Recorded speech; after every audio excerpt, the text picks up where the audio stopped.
Chers amis, bonjour.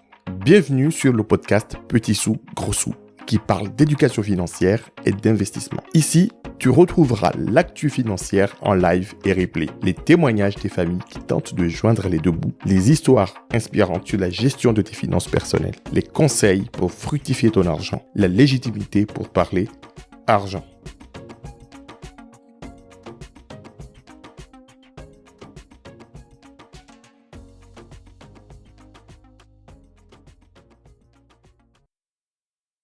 Ce qui est certain, les étudiants, les jeunes diplômés et les jeunes actifs, à défaut d'être chouchoutés financièrement, sont chouchoutés par les instituts d'études. Il y a l'enquête Opinion et attitude des jeunes 2021 de l'Institut national de la jeunesse et de l'éducation populaire. Il y a le baromètre Santé Jeunes 2022 de la Direction de la recherche des études et de l'évolution statistique. Il y a un rapport tout récent, le rapport La jeunesse en France en 2023 de l'Observatoire français des conjonctures économiques. Il y a aussi le rapport du Haut Commissariat de la jeunesse, le rapport de l'Observatoire de la vie étudiante et sans oublier le rapport du ministère de l'Éducation nationale. Tous ces instituts ont de quoi donner le tournis et dressent les préoccupations des jeunes diplômés, des jeunes actifs, mais aussi des étudiants. Mais tout d'abord, voyons voir quel est le contexte actuel. Quels sont les enjeux post-études? Quelles sont les options qu'on offre et qu'offre justement cette période vis-à-vis de la jeunesse? Comment bâtir une direction de vie? Pourquoi il faut avoir des repères de vie? Et quels sont aujourd'hui les piliers dans la vie? Et à quel moment il faut y songer? Revenons-en à la première préoccupation, à la première question. Quel est le contexte actuel? Sans être magicien ou devin, nous sommes dans un contexte post-Covid, dans un contexte où il y a aussi de l'inflation, il y a un peu de chômage en fait qui repart à la hausse. Et qu'est-ce qu'on constate en fait? C'est qu'il y a pas mal de postes vacants, d'après ce qu'on dit, mais les jeunes sont massivement frappés par ce qu'on appelle un chômage en hausse. Et aujourd'hui, ce qui préoccupe vraiment les jeunes, c'est d'avoir avant tout un emploi stable, bien rémunéré, et aussi un emploi qui est en adéquation avec leurs valeurs qu'on va développer plus tard. Donc, le contexte actuel, on est dans un contexte à la fois post-crise sanitaire, mais dans un contexte de crise, on va dire, économique, et aussi dans un contexte où il y a des emplois, soi-disant, mais personne, en fait, n'y trouve son compte. Et qu'est-ce qu'on remarque, en fait, aussi? Quels sont les enjeux aujourd'hui? En fait, les enjeux des jeunes diplômés, des étudiants et des jeunes actifs, on retrouve des enjeux, avant tout, des enjeux qui sont liés au contexte, des enjeux socio-économiques, au contexte, en fait, économique. Ces enjeux-là, aujourd'hui, qu'est-ce qui fait peur aux jeunes? Aujourd'hui, les jeunes sont surexposés, en fait, aux inégalités sociales. Et cette surexposition font que les jeunes, aujourd'hui, sont plus sensibles aux inégalités économiques qu'on retrouve dans la société, notamment les discriminations. Aujourd'hui, un jeune, alors, il n'y a pas que la discrimination raciale, ça c'est aussi un élément important, mais il y a aussi du fait que ces jeunes ont peur de la précarité. Donc en fait, la précarité, ce sont une préoccupation importante des jeunes. Ils ont peur également du coût de la vie, parce qu'on constate que si les prix augmentent, le revenu ou le rentrée d'argent, en fait, baisse. Ces jeunes ont aussi peur du coût de logement. Qu'est-ce qui se passe? C'est que ça fait depuis bientôt 2 ans que nous sommes dans une crise de logement. On ne construit pas assez de logements et les quelques logements qui sont disponibles sur le marché sont frappés de diagnostics de performance énergétique très mauvais. Des logements qui vont sortir du marché parce qu'ils ne sont pas louables, ce sont des parois thermiques. Et sans oublier que bientôt, on va avoir les Jeux Olympiques, les JO à Paris, et que beaucoup de logements ne seront pas disponibles pour cette jeunesse qui viendrait travailler dans la capitale ou qui voudrait y rester pour chercher un emploi. Parce que tout simplement, de l'autre côté, il y a les propriétaires qui font aussi de la spéculation et qui veulent absolument sortir des logements qui étaient dans un contexte en fait résidentiel, en faire plutôt du logement touristique. Donc, le coût de la vie est un facteur très important parce que les jeunes ont peur aussi donc du coût de la vie, du fait que il est difficile de trouver un emploi stable, bien rémunéré. Il est difficile d'accéder en fait au logement. Et tous ces éléments-là, en fait, préoccupent davantage en fait les jeunes sur le plan de la santé. On constate que le bien-être mental de la jeunesse est une préoccupation centrale parce que les jeunes sont frappés de stress, d'anxiété, mais aussi de dépression. Donc aujourd'hui, en fait, les enjeux qu'on observe en fait pour les jeunes après ou en fin d'études, c'est qu'on a des enjeux qui sont liés sur le plan économique, mais aussi des enjeux qui sont liés sur le plan de la santé, parce que l'aggravation ou la gravité de la situation a un impact important en fait sur la santé. Mais quelles sont les options qu'offre aujourd'hui en fait la vie aujourd'hui? Quelles sont les options? Alors, il faut savoir que quand on finit les études, en France, aujourd'hui, on a la possibilité de se mettre à son propre compte, en fait, d'être indépendant. On a aussi le choix de rentrer dans le moule, c'est-à-dire trouver un emploi stable, bien rémunéré, que ce soit dans la fonction publique ou que ce soit dans le privé. Mais il y a aussi l'option donc de lancer son entreprise, en fait, de lancer une start-up, de changer le monde et d'aller conquérir, en fait, le monde. Et on constate, en fait, depuis quelques années, qu'il y a aussi une option alternative qui monte de plus en plus, des gens qui rejettent, en fait, les trois options, se mettre à son compte, lancer une start-up ou rentrer dans le moule, et ils développent, en fait, une solution alternative, quitte à déménager, quitte à se créer des emplois de plus en plus en accord avec leurs valeurs. Donc ça, c'est quelque chose, en fait, qu'on constate le plus. Mais comment on peut bâtir une direction de vie? Alors, pour bâtir une direction de vie, il faut commencer par regarder les options qui s'offrent à nous et de se dire, dans ma vie, qu'est-ce que j'ai envie de réaliser? Eh ben, il faut savoir que on peut retrouver différents profils. Il y a des jeunes diplômés qui peuvent tout simplement se définir comme épicuriens. C'est-à-dire que leur direction de vie, c'est vivre au jour le jour, se faire plaisir, voyager, profiter de la vie. Ça, c'est une direction de vie qu'ils prennent. Après, est-ce qu'ils sont conscients des impacts après ou pas? Il y a ceux qui veulent se lancer dans la création de sociétés, dans la création d'activités.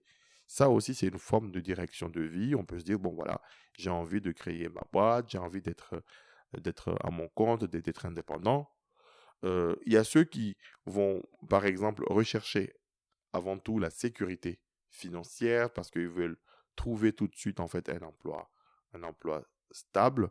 Et à ceux qui veulent aussi se dire, bon voilà, je commence, j'ai déjà un patrimoine et je souhaiterais fructifier par exemple en fait ce patrimoine immobilier. Donc, on voit que les directions de vie vont dépendre aussi donc de son milieu social. Donc, est-ce que si on a un héritage, on a déjà un patrimoine, en fait, on a tendance à prendre une direction qui tend à fructifier ce patrimoine. Il y a ceux qui sont issus, en fait, de milieux modestes et qui pensent tout de suite, en fait, se mettre dans une situation où ils seront stables financièrement et économiquement. Il y a ceux qui se disent, j'ai trop souffert ou peut-être que je n'ai plus envie de rentrer dans un moule et que je préfère en fait profiter de la vie, d'être un peu plus épicurien.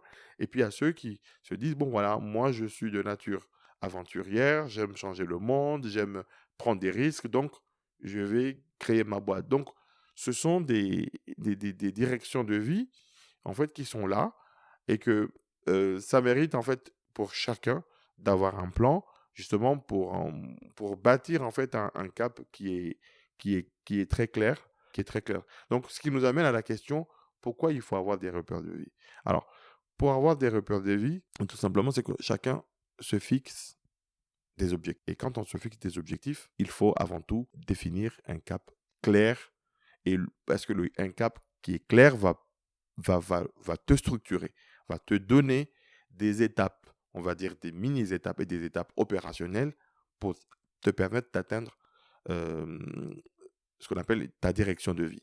Et c'est important Donc, de se choisir une option dès le départ. Et quand on se choisit une option, on va concevoir une stratégie et ces stratégies vont être déclinées en fait en phase opérationnelle. Et en phase opérationnelle sur le terrain, à savoir, est-ce que si je suis déjà héritier, comment je peux prendre soin de mon patrimoine? Si je suis fonctionnaire ou j'ai trouvé un emploi stable aujourd'hui, comment je peux décliner mes projets de vie? Si je lance ma boîte, comment je peux définir en fait des objectifs pour scaler, pour atteindre en fait une certaine taille cette boîte pour que la boîte puisse s'autogérer ou que je puisse la vendre ou que je puisse m'y associer ou que je puisse en fait avoir une équipe et continuer en fait à bâtir quelque chose. Donc voilà, voici en fait les différentes directions que les gens peuvent prendre. Mais revenons un petit peu à quelque chose qu'on n'a pas occulté, c'est que c'est bien d'avoir des repères de vie, mais il faut aussi revenir aux fondamentaux, à ce qu'on appelle les piliers de la vie.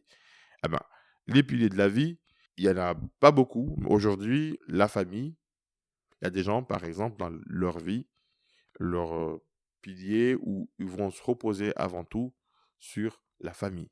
Donc, en fait, tout va être bâti autour de cette famille. Tout ce qui va être construit sera construit, en fait, autour de cette famille. Donc, la famille, ça reste un pilier. Donc, en fait, ils vont travailler pour nourrir leur famille. Ils vont tout faire ensemble, en fait. Ils vont peut-être faire un grand mariage parce qu'ils veulent avoir leur famille à côté, impliquer toute leur famille. Ils veulent aussi avoir beaucoup d'enfants parce que c'est important. La famille reste un pilier très important. Certains choisissent le pilier de la richesse, c'est-à-dire qu'à tout prix, ils veulent devenir riches. Ils veulent être riches, être reconnus riches, avoir un gros patrimoine. Ça, c'est aussi des piliers de la vie. En fait, la richesse, la détention de patrimoine, la détention d'actifs reste en fait un élément très important. Et puis à ceux qui sont, je dirais, plutôt voyageurs ou plutôt du style à changer le monde, à vouloir changer le monde, à vouloir créer, créer quelque chose en fait. Ça, c'est très important. Donc en fait, de voir que ça existe, euh, ces profils-là dans la nature. Mais à quel moment, aujourd'hui, il faut commencer à y songer, en fait. Il faut commencer à se dire, voilà, à quel moment on doit poser les bases pour avoir ce qu'on appelle des repères de vie. Eh ben, je vais vous parler, en fait, de mon expérience, en fait, personnelle. Enfin, moi, ce que je constate, c'est que les jeunes sont hyper sollicités, sont extrêmement sollicités dans la vie parce que on est dans un monde hyper connecté. Donc, constamment, on a des notifications, constamment, on a des sollicitations par la publicité, par la pression sociale pour faire quelque chose. Et ce qui est dommage, c'est que on n'a pas le temps de mûrir notre réflexion, on n'a pas le temps d'approfondir un certain nombre de choses.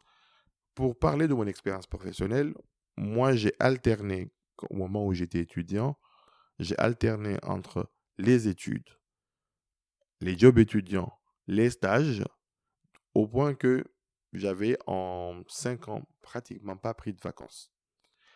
Parce que je n'avais pas le temps d'en prendre. Donc, au moment où je devais partir en vacances, je devais travailler pour avoir un peu plus de ressources à la rentrée.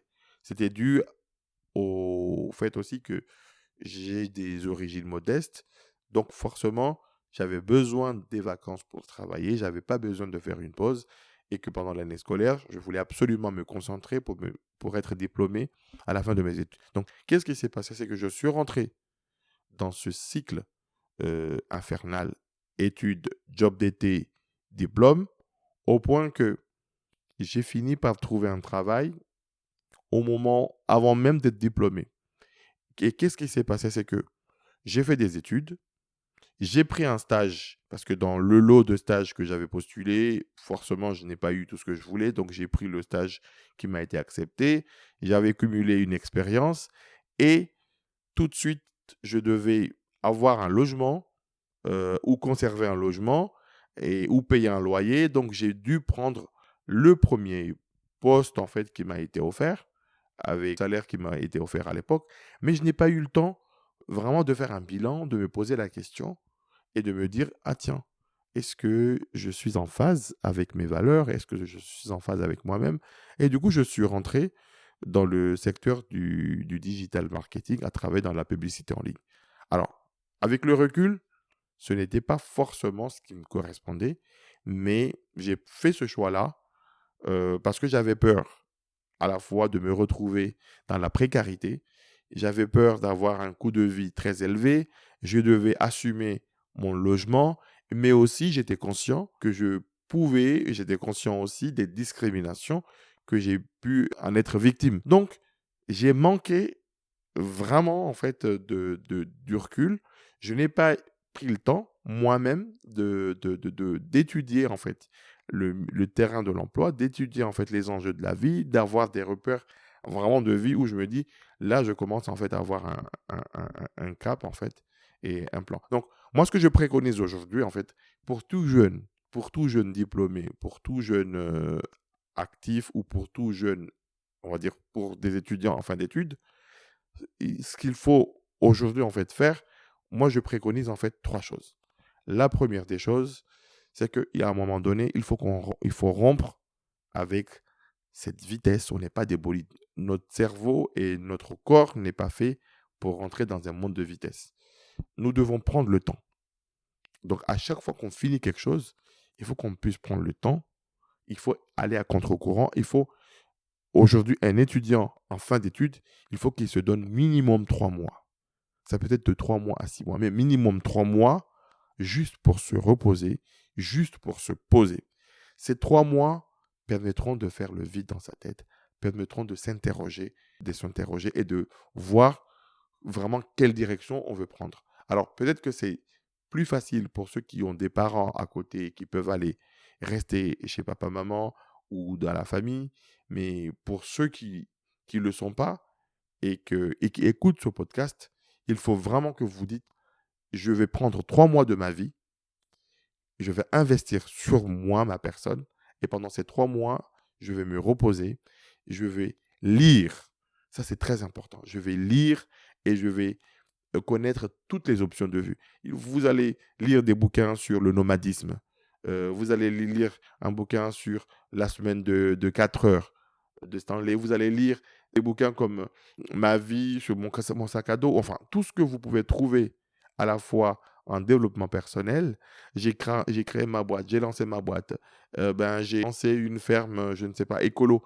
Lire tout sur le sujet parce que vous avez besoin avant tout de savoir dans quoi vous engagez. Donc, il faut que vous lisiez des bouquins sur ceux qui sont indépendants, ceux qui sont sur la route, qui sont nomades et qui travaillent de pays en pays, ceux qui se sont expatriés, ceux qui se sont posés. Il faut que vous lisiez sur ceux qui ont lancé leur boîte, ceux qui ont fait un parcours dans l'entreprise en tant que salarié et ceux qui se sont lancés dans la fonction publique et qui travaillent ou ceux qui là, travaillent en tant qu'intérimaire, en tant que travailleur saisonnier, CDD.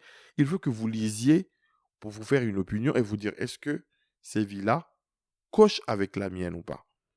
Après avoir fait cette lecture pendant 3 mois que vous vous êtes nourri vraiment de connaissances en fait sur le sujet, vous allez faire votre bilan de compétences.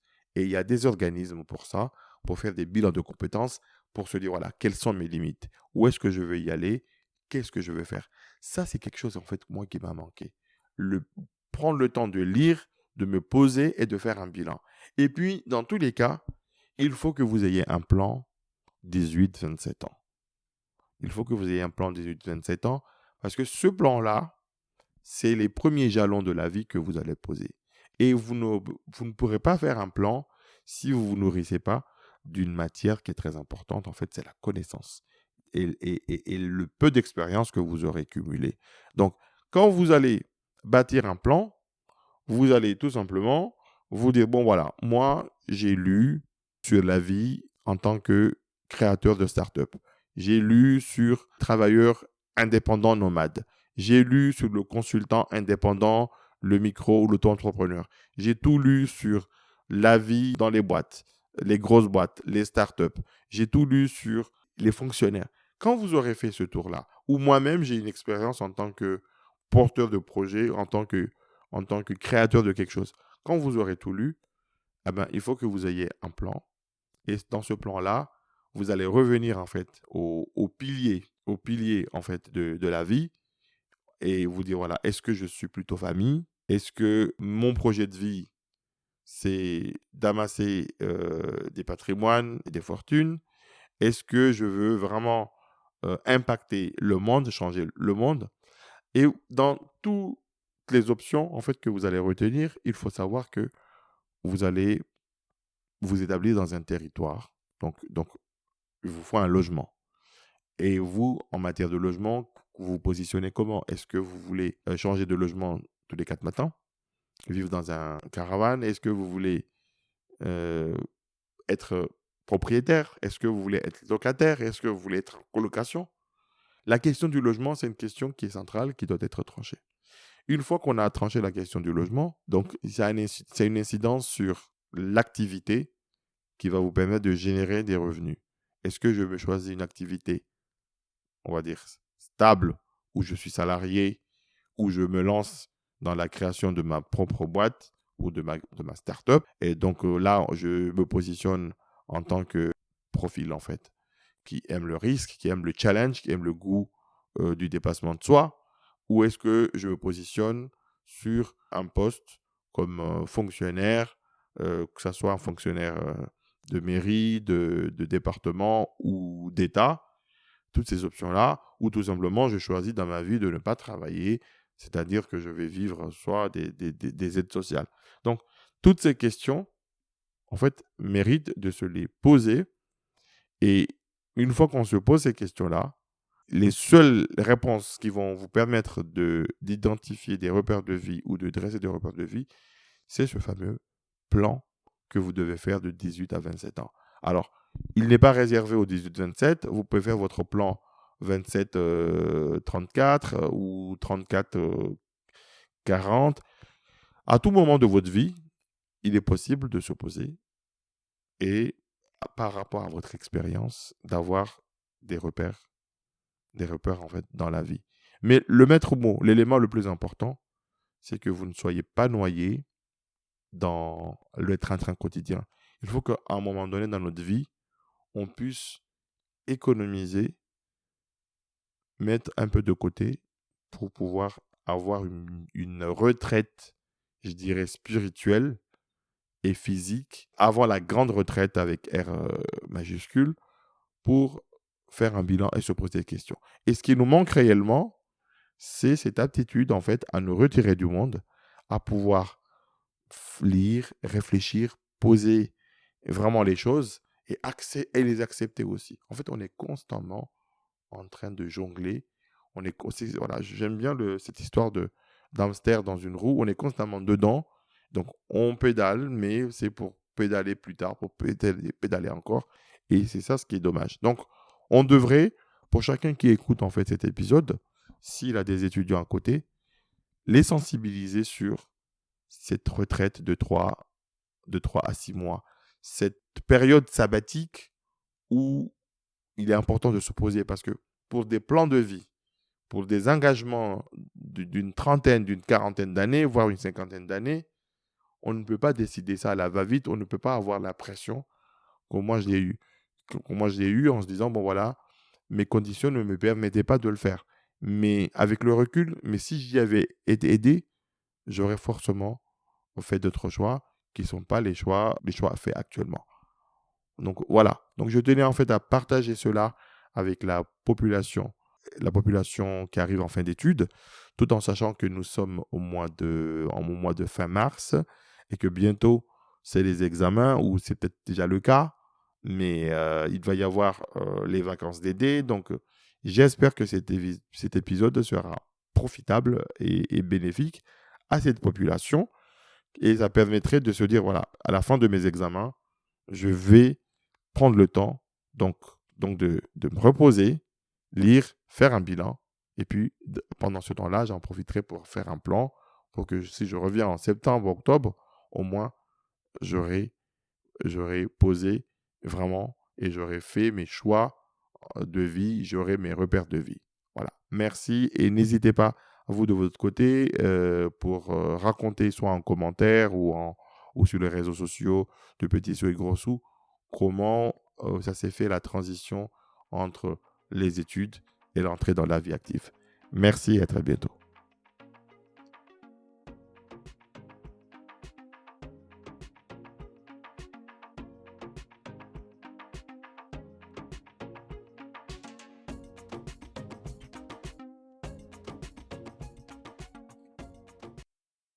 Merci beaucoup d'avoir écouté cet épisode fait avec beaucoup d'amour et quelques nuits blanches. Si tu as des questions ou tu veux témoigner, mets un commentaire ou écris-moi sur les réseaux sociaux de Petits Sous, Gros Sous. Je me ferai un plaisir de t'y répondre. Pour me soutenir, tu as juste besoin de mettre 5 étoiles, au moins sur 2 plateformes, Apple Podcasts et Spotify. À très bientôt. N'oublie pas, Petits Sous aujourd'hui, Gros Sous demain.